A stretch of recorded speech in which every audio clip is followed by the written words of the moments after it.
안녕하십니까. 진세골 사랑의 집 이사장 주수일입니다. 5월은 사람들이 가정의 달이라고 얘기들을 합니다. 5월 5일은 어린이날이고 5월 8일은 어버이날이고 5월 21일은 부부의 날이기 때문입니다. 그런데 사실 이 가정은 너무나 소중한 것이 돼서 이렇게 일정한 날을 1년에 몇 번 지키는 것으로 부족하고 1년에 365일을 다 가정의 날로 지켜야 되는 것이 아닌가 하는 생각을 해봅니다. 그만큼 가정은 중요한 것입니다. 그런데 사람들은 이 가정을 그렇게 중요한 것만큼 중요하게 여기며 살고 있지를 않습니다. 물론 사람들에게 가정이 중요하냐 하고 물어보면 다 그렇다고 대답은 합니다. 그러나 일상생활에서 가정에 대해서 시간과 돈과 관심과 노력을 투자하는 면에서 보면 그 우선순위가 항상 뒤로 밀려 있습니다. 그래서 사람들은 이런 특별한 날을 두어서 가정에 특별한 관심과 노력을 투자함으로써 중요한 것을 중요하게 여기며 살아가려고 노력들을 하고 있는 것입니다. 우리가 인생을 살다 보면 중요한 것들이 많이 있습니다. 그래서 이 중요한 것들을 잘 찾아내고 이것을 특별하게 중요하게 여기며 살아야 되는 것입니다. 그래서 이 가정의 달, 한 달 동안만이라도 부부에 대하여 또 부모에 대하여 자녀들에 대하여 한 번 더 깊이 생각을 해보고 그동안 바빠서 미처 하지 못했던 것들을 보완해야 되는 것입니다.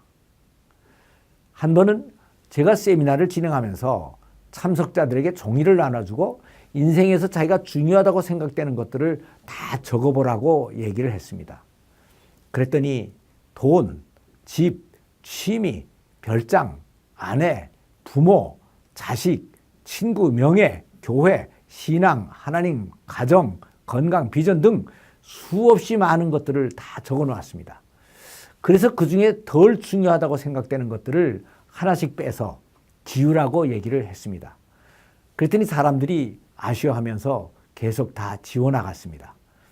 그래서 결국 맨 나중에 남는 것은 하나님과 가정이라는 두 가지 단어였습니다. 그래서 그 중에서 또 하나만을 남기고 지우라고 얘기를 했습니다. 그랬더니 하나님만을 남기고 가정을 지우게 됐습니다.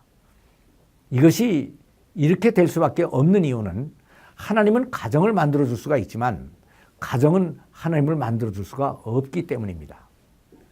이것은 우리에게 가장 중요한 존재는 하나님이고 그 다음으로 중요한 것이 바로 가정이라는 것을 말해줍니다. 그렇습니다. 인간은 하나님 없이 존재할 수조차 없습니다. 그래서 하나님은 우리 인간들에게 가장 중요한 분입니다. 그러나 인간은 가정이라는 울타리가 없이는 또 행복하게 살 수가 없는 것이기 때문에 이 가정은 하나님 다음으로 가장 중요한 것이 되는 것입니다. 그래서 마태복음 6장 33절을 보면 너희는 먼저 그 나라와 그의 의를 구하라. 그리하면 이 모든 것을 너에게 더하시리라. 라고 하는 말씀이 있습니다. 이 말씀은 하나님과의 관계가 올바로 되면 그 외의 모든 것은 하나님께서 다 만들어 두신다는 것을 가르쳐 준 말씀입니다. 실제로 창세기를 보면 하나님은 아담을 만드셨고 그 다음에는 하와를 만들어 주셨고 100세가 넘은 아브라함에게 이삭을 주셔서 온전한 가정을 이루게 해 주셨습니다. 그러니까 이 가정은 하나님을 제외하고는 인간들에게 가장 중요한 것으로 인간들이 그 무엇보다도 중요하게 여기며 살아야 되는 것입니다. 그런데 여기서 가정을 중요하게 여긴다는 것은 가정을 운영하는 데 대해서 더 많은 시간과 관심과 물질을 투자해야 된다는 것을 말해줍니다. 그런데 사람들이 실제 생활 속에서는 이 가정에 대한 우선순위가 한참 뒤로 밀려 있습니다. 이렇게 되다 보니까 많은 사람들이 행복한 가정을 이루는 방법에 대해서 잘 모르고 있는 경우가 너무나 많습니다. 그런데 여기서 더 문제가 되는 것은 이 모르고 있다는 사실 자체도 잘 모르고 있다는 것입니다. 그래서 우선 모르고 있는 것들을 알아야 되고 또 잘못 알고 있는 것들을 바로 잡아야 되는 것입니다. 우리는 초등학교에서부터 대학교까지 16년 이상의 학교 교육을 받습니다. 그러나 이것은 다 상급학교 진학이나 직장을 얻기 위한 전문 교육이지 가정생활을 위한 교육이 아닙니다. 그래서 이 학교 교육은 사회생활에서 직장과 일자리는 보장해 줄지 모르지만 가정생활의 행복은 보장하지를 않습니다. 그래서 가정생활의 행복을 위한 교육을 별도로 받아야 하는 것입니다. 이 교육의 내용은 결혼이란 무엇이며 진정한 가정의 행복이란 무엇인가, 부부관계란 어떠한 것이고 행복한 가정생활을 위한 남편과 아내의 책임과 역할은 무엇인가, 사랑의 대화는 어떻게 해야 되고 부부들의 성격 차이는 어떻게 극복할 수 있는가, 자녀 교육은 또 어떻게 해야 되고 부모는 어떻게 모시고 형제들과는 어떻게 지내야 되는가 하는 것들을 배우는 것입니다. 현대는 전문가 시대입니다. 그러니까 가정에서 남편과 아내가 가정생활의 전문가가 돼야 되고 프로가 돼야 됩니다. 근데 우리 주위를 보면 아마추어 남편과 아마추어 아내들이 너무나 많습니다. 그리고 사람들이 결혼할 때 보면 예식장과 예물과 살림도구 같은 하드웨어들은 열심히 준비를 합니다. 그런데 소프트웨어의 준비에는 별로 관심을 쓰지를 않습니다.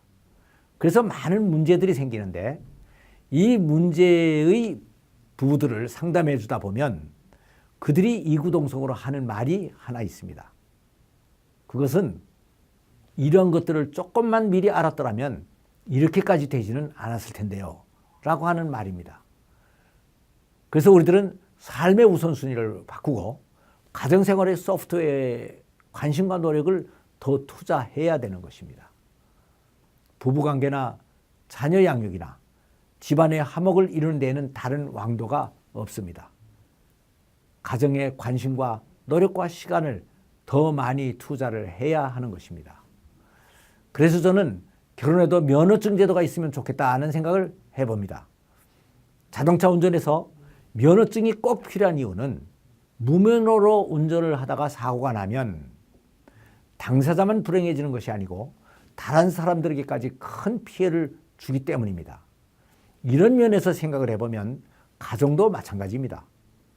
가정생활에 대한 면허증도 없이 남녀가 같이 살다가 문제가 생겨서 가정이 깨지면 자신만 불행해지는 것이 아니고 부모나 자녀나 주위의 모든 사람들을 다 불행하게 만드는 것입니다.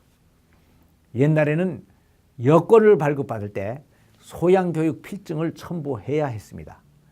그렇다면 이제는 국가대계를 위하여 결혼신고를 할 때 가정생활에 대한 소양교육 필증을 첨부해서 이 접수를 받아줘야 되지 않겠는가 하는 생각을 해봅니다.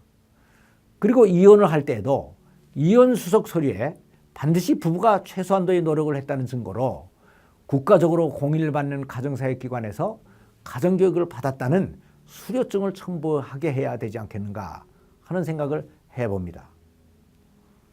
이렇게 얘기를 하면 어떤 분은 이것은 불행한 부부에게 이혼할 권리까지 빼앗는 비인권법이라고 말할지도 모릅니다. 그러나 이것은 결혼식장에 많은 사람들을 불러다 모아놓고 평생 같이 살아보겠다고 서약을 한 사람들이 져야 할 최소한도의 사회적인 책임이 아닌가 하는 생각을 해보는 것입니다. 그래서 결혼하는 모든 사람들에게 결혼 생활의 하드웨어만이 아니라 소프트웨어까지도 확실하게 준비를 시켜야 하는 것입니다. 이것이 이 국가의 번역이라는 확실한 이익을 가져다 줄 수 있는 최선의 투자인 것입니다. 감사합니다.